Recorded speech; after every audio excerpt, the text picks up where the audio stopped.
Welcome back, Cowboys Nation.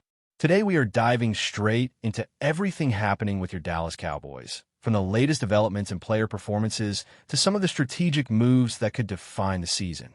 There's a lot to unpack, and I promise we're going to break it down in a way that makes sense for anyone who lives and breathes America's team. First off, let's talk about some of the buzz around a roster and what the front office has been up to lately, because there's been a lot of chatter about how the Cowboys are handling their salary cap and the potential moves they might make. We've seen discussions about whether the team can afford to keep key players like Kenny Clark, OSA, Odigizua, Quinnen, and George Pickens, and the answer from the management side has been remarkably straightforward. Yes, they have the flexibility to make it work. Of course, there are always trade-offs, and while the Cowboys might not be as active in free agency if they hold on to these guys, the salary cap structure allows them to do some clever maneuvering. They can restructure contracts, juggle numbers, and still maintain a competitive roster without sacrificing the core talent that has kept them in contention. It's a calculated approach that not every team can pull off, but with the way the salary cap has been rising steadily, it gives Dallas a bit more breathing room to plan for both the present and future. Now, we can anticipate that some of the more routine free agency targets will already be off the board by the time teams get serious about signings. This is where the strategy starts to make sense. Fewer players actually hitting the open market, combined with smart financial planning, could allow the Cowboys to retain their stars while still adding pieces that fit their system. It's not foolproof, and every year there's criticism when the team takes this path, but history shows it can be extremely effective when executed correctly. Shifting gears, let's talk about some individual performances that really stood out this past weekend. One name that deserves attention is Savone Rebel, who had a strong debut. 19 snaps, almost all in coverage, and he held his own very well. Only 2 targets against him, 1 catch for 4 yards, and a single penalty on the stat sheet. For a player coming up from ECU and stepping onto the NFL field after a year off, that's a solid start. Rebel himself admitted it felt fast out there, which makes total sense. The transition from college to the NFL is massive, especially when stepping into a defensive scheme that demands speed, awareness, and precise execution. Yet, despite the pace, he looked confident, focused, and ready to learn. The coaching staff seems to see potential in him, particularly in passing downs, where his coverage skills can shine. Watching him follow a tight end inside at times also shows versatility that could make him a key piece in sub-packages moving forward. The cornerback group overall had some encouraging moments as well. Kalen Carson logged significant playing time, being tested multiple times and holding his own against the Raiders' passing attack. While he did allow some completions, the majority of targets were managed effectively, with several pass breakups and first down stops that demonstrate a high football IQ and awareness on the field. Don Bland had what might be considered his best game of the season, allowing very few successful plays despite being targeted often. When you measure success by the rate at which completions turn into first downs, Bland and Carson both delivered. Their ability to limit damage, break up passes, and make critical tackles is exactly what you want from your starting corners. Rebel, Bland, and Carson formed an effective trio in the nickel and outside positions, complementing each other well and creating a layer of stability in a defense that has been adjusting rotations and figuring out personnel alignment. It's clear the coaching staff is experimenting, finding optimal combinations, and gradually increasing Rebel's responsibilities while keeping a close eye on matchups and situational efficiency. For fans, it's exciting to see this rotation begin to take shape because it provides depth and flexibility against both passing-heavy teams and those looking to run the ball effectively. Linebackers and safeties also played a huge role in keeping the defense consistent. The rotation was heavier than usual, with 20 to 22 defensive players contributing, yet the continuity and communication remained sharp throughout the game. Donovan Wilson and Malik Hooker logged nearly 50 snaps each, with Maris Bell stepping up when needed and even snagging an interception at the right moment. The defensive backfield didn't allow many big plays, keeping everything under 15 yards for the most part, and that's a testament to preparation, positioning, and execution. Meanwhile, the linebacker group, led by Kenneth Murray and Logan Wilson, demonstrated a blend of athleticism, instincts, and situational awareness. Rotating players like Demarion Over and Shamar James allowed the Cowboys to manage fatigue and maintain fresh legs, which is critical as the season progresses and the opponents get tougher. It's worth noting that while Wilson and Murray have different strengths and weaknesses, their rotation allows the defense to balance speed, coverage ability, and physicality.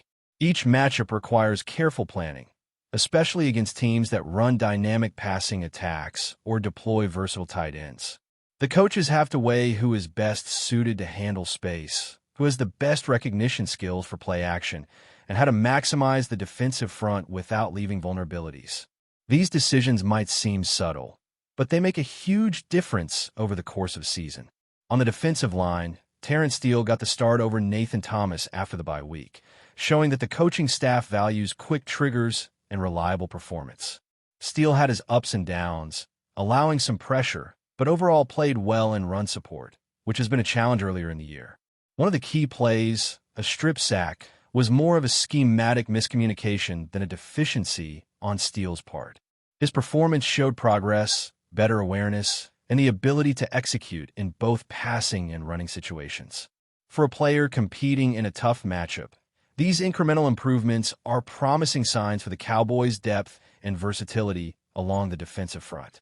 The combination of adjustments on the defensive line, rotation at linebacker, and careful deployment of cornerbacks like Rebel, Carson, and Bland highlights a team that is proactive and strategic.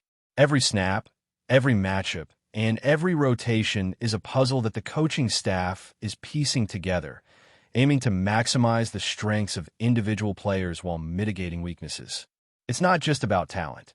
It's about fit, timing, and execution, and the Cowboys are showing patience and precision in their approach. Continuing on defense, the Cowboys' approach to rotations is particularly fascinating because it shows a commitment to depth and situational awareness rather than simply relying on a few star players to carry the load. Logan Wilson, Demarion Over, and Shamar James all had substantial snaps, which might seem unusual at first, but it allows the team to preserve energy while giving younger players opportunities to develop in real-game scenarios. Each of these linebackers brings a slightly different skill set. Wilson has coverage instincts, Over is explosive in pursuit, and James has the physicality to handle heavy run situations. Balancing these traits against specific opponents is an art form, and the coaching staff is clearly experimenting with matchups to see who thrives under pressure and who needs more reps before being fully relied upon. Kenneth Murray, as the defensive captain and the one carrying the green dot, is responsible for orchestrating much of the rotation, ensuring everyone is in position and adjusting alignments pre-snap. His athleticism and football IQ are critical, but even he isn't perfect. Against the Raiders, for example, there were moments where spacing and reaction times could have been better, yet the overall unit performed admirably because the system allowed for those mistakes without catastrophic consequences. It's a balancing act between trusting instincts and maintaining discipline assignments, and this rotation system gives the Cowboys an advantage as the season intensifies. On the safety side, Donovan Wilson and Malik Cooker are providing consistency in the secondary, with Maris Bell emerging as a situational playmaker. Bell's interception highlighted his ability to read the quarterback, but it also demonstrated the importance of teamwork in the secondary. A single play is rarely about one player. It's about alignment, communication, and reacting to the quarterback's tendencies. The fact that the Cowboys kept big plays to a minimum shows that this defensive blueprint is not just effective in practice, but is translating well in live games. The safety's ability to limit yardage, provide support over the top, and assist cornerbacks in coverage is critical in today's NFL, where passing attacks are faster, more precise, and increasingly creative. Moving to the corners, the development of Savone Rebel is one of the more intriguing storylines. His debut was smooth, especially considering he missed a full year of competitive action. Rebel's ability to step into coverage situations and not get overwhelmed speaks to both his preparation and natural instincts. The coaches are cautious with how quickly they ramp up his playing time, but he already shows the potential to be a mainstay in passing situations. Pairing Rebel with established corners like Carson and Bland provides both a learning environment and a competitive challenge, which is crucial for long-term growth. The nickel package, in particular, seems to be an ideal setting for Rebel to flourish while still having experienced players around him to cover any gaps. The defensive line, meanwhile, had mixed moments against the Raiders, but Terrence Steele's overall performance was a positive sign. He has struggled at times with run blocking earlier in the season, but the improvements against a strong pass rush indicate that he is adjusting and growing into the role. The strip sack that occurred wasn't entirely on him, as there were schematic issues that contributed to the play. Nevertheless, his quickness off the edge, ability to engage blockers, and awareness in passing situations all contributed to keeping the offense in check. It's also worth noting that line play is often about incremental wins, and Steele's ability to win even a few key battles helps the linebackers and secondary perform at their best. The Cowboys' front office decisions tie directly into these on-field developments. The flexibility to keep key defensive and offensive players while managing the salary cap allows the coaching staff to experiment with rotations and schemes without fearing that a lack of depth will cripple the team. The strategy of retaining core talent, particularly on the defensive line and in the secondary, creates continuity and gives the team a foundation to build on each week. This approach might seem conservative to some, but when paired with smart coaching, it can create a sustainable competitive advantage. In terms of coverage schemes, the Cowboys are clearly experimenting with different combinations to maximize matchups against opposing offenses. Using Rebel and Carson on the outside, while placing Bland in the nickel has worked well so far, but adjustments will continue to be made depending on the opponent. It's not just about raw talent. It's about how players fit into specific schemes and situations. The ability to rotate players effectively while maintaining high-performance standards gives the Cowboys flexibility and resilience, which are essential in a league where injuries and matchups constantly change the landscape. Linebacker rotations also offer insight into how the team is thinking about long-term sustainability. By giving snaps to younger or less experienced players like Over and James, the coaching staff is preparing for a season where fatigue, injuries, and in-game adjustments will inevitably occur. It's a proactive approach that emphasizes player development alongside game performance. This kind of planning allows the Cowboys to maintain a competitive edge even when key starters miss time, which has been a challenge for many teams across the league. Offensively, while this discussion has focused heavily on defense, the domino effect of defensive performance impacts offensive strategy as well. A solid defense allows the offense to be more aggressive, take calculated risks, and manage the clock more effectively. Players like Rebel, Bland, and Carson limiting big plays gives the offense better field position and more opportunities to execute planned drives. Meanwhile, defensive line improvements from Steele and rotations on the second level create pressure that forces mistakes from opposing quarterbacks, often setting up favorable situations for turnovers or short fields. But before we continue, don't forget to subscribe to our channel and give this video a like. Your support helps us keep bringing you the latest updates on the Dallas Cowboys. Feel free to share your thoughts on the news in the comments as well. Whispers around the league are growing louder. Justin Jefferson, the electrifying wide receiver who has terrorized defenses in Minnesota, may be packing his bags for Dallas. Sources close to the matter hint at a move that could reshape the Cowboys' offense, transforming them almost overnight.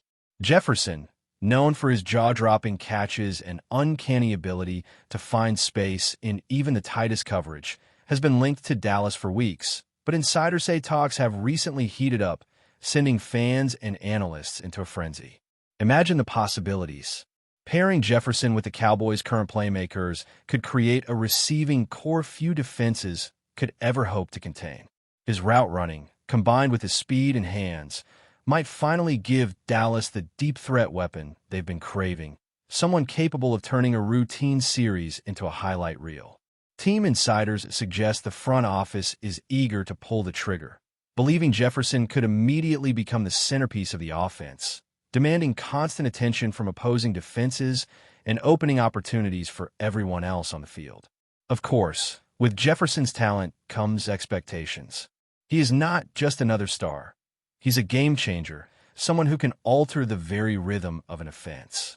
Rumors hint that the Cowboys see him as more than a receiver.